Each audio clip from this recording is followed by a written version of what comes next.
Hey guys, Joe Pye here at Advanced Innovations. Welcome back to the shop. You know, I get a lot of questions, emails, comments, face-to-face comments that say, I would love to use the indicator holder that you use, but I just can't set it up as fast as you can, and it's a real pain in the neck. Well, I want to try to put a couple things to bed on that. And this is an Indecal 178. And I've had this thing for many years, and if you have one of these in your shop, well, chances are you're going to be very popular.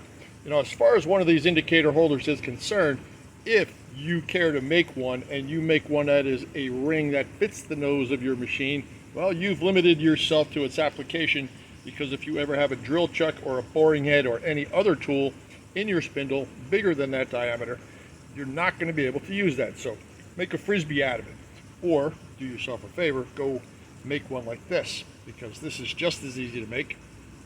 You know, you could have a pin on it, stationary, whatever. It doesn't have to be all fancy like this. But make the J frame like this. That way you can push this right over the spindle from the side, and it doesn't have to be installed from the bottom. So the ring holders, they have their place for a while, and then you're going to get tired of it and you're going to want something like this. So if you're going to make one with an open face that can slide over the spindle and not waste any time down the road. Okay, as far as these things are concerned, these are really adjustable. You would like the indicator body to be facing at the center of the bore at all times. Not like this. Not like this. Right on center.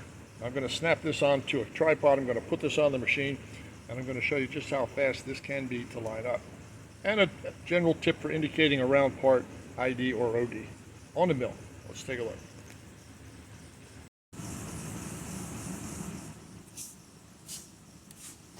If you acquire, make, or buy one of these guys, make sure you can just slide it directly over the spindle from the side. Right on from the side. Unloosen the thumb screw, push it into position, lock it down. Now you're on. Doesn't matter how big the tool is down here, this thing comes off this way. There you go, it just slides off. So make sure that's the feature you're looking for. That's the feature you're going to ultimately graduate to.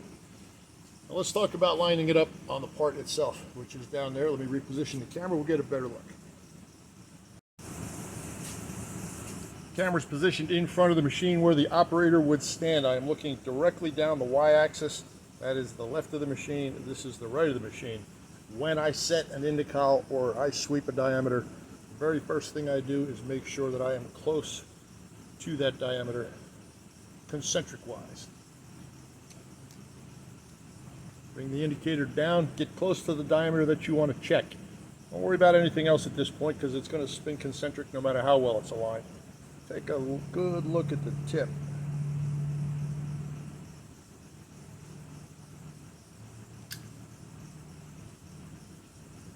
And watch the ball as compared to the chamfer. We'll get it real close without hitting it. There you go. Okay, we're about a third of the way into the ball here. And coming around about a third of the way into the ball on this side. Now what does that mean? That means you're going to probably have sufficient contact with this part as not to stroke this indicator completely out. And then just do the same thing front and rear. Right? Make sure that you are basically over that hole. Let's zoom out here for a second. Once you like what you see, you determine whether or not you want to put the indicator in this position,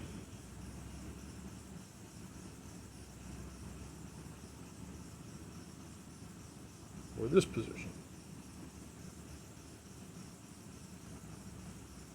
The only difference is one's going to move the needle one way and one is going to move the needle the other way. That's the only difference. You are still going to be able to pick up concentricity.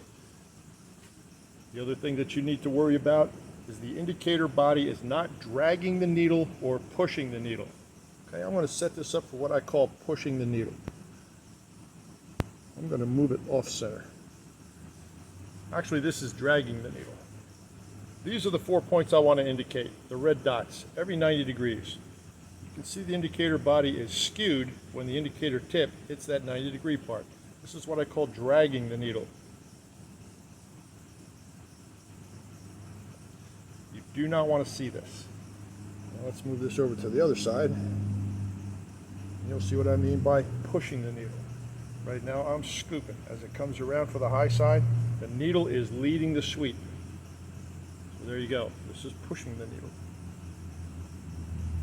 These will introduce unnecessary vibration into the setup and should be avoided at all costs.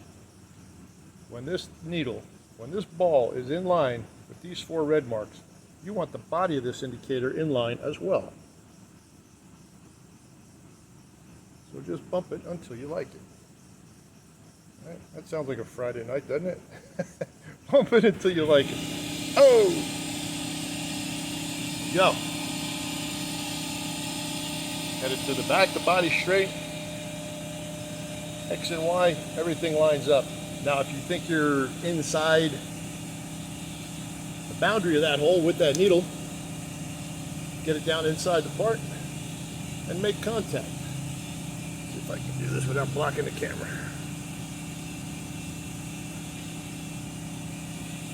Try to keep the contact superficial initially.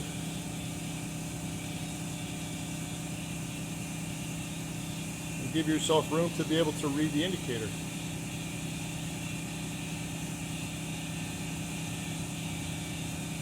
Right now we have about +1 in the back. And if you're going to move the indicator, don't move it by the arm, because the weight of your fingers pressing on this arm is going to influence that needle. Grab it by one of the knobs that it's connected to the spindle. Grab it by the spindle itself, or if the nut is exposed on the top of the spindle, turn that. So we are +1. It says brown and sharp on this indicator, and just so you don't get confused, I am on the +1 on the sharp side where it says sharp. So keep that in mind. I've said that before. I think that's very handy. Okay, you would say, okay, well, I'm still 1 off, but I'm on the brown side. So I'm going to move it until we're on 0. Thereabouts. Needle is looking straight at us. In the back, 0 as well. Now just because it's 0 front to rear, that doesn't mean it's 0 left and right. Double check it. We got a 0 on the left. And we're about -1 on the right, which would indicate this part was probably squeezed pretty hard when it was bored out. It's not a critical hole, it's a vacuum fixture, so it really doesn't matter. But like I've shown on my indication examples before, get the opposites to read the same, and you're probably over the center of that feature. That's all it takes, guys. Line the indicator body up with the axis that you're checking at that moment. Don't drag or push that indicator tip. Stay above the part before you drop down inside. Line everything up rough. Take a very small contact reading initially, and if you run out of indicator stroke, well, then increase the amount of movement of the indicator body itself. If the indicator needle doesn't move and you go, oh man, I got really lucky on the first try, well, just jog the indicator back and forth. Watch the needle. And make sure that the needle is even capable of moving beyond the area that you're currently reading. That way you didn't jam the needle all the way and say, look how good I am. All right, that's a quickie for you. Hope you enjoyed that. Hope it helps. Hope it answers a few questions. Joe Pye, Advanced Innovations here in Austin, Texas. I'm out.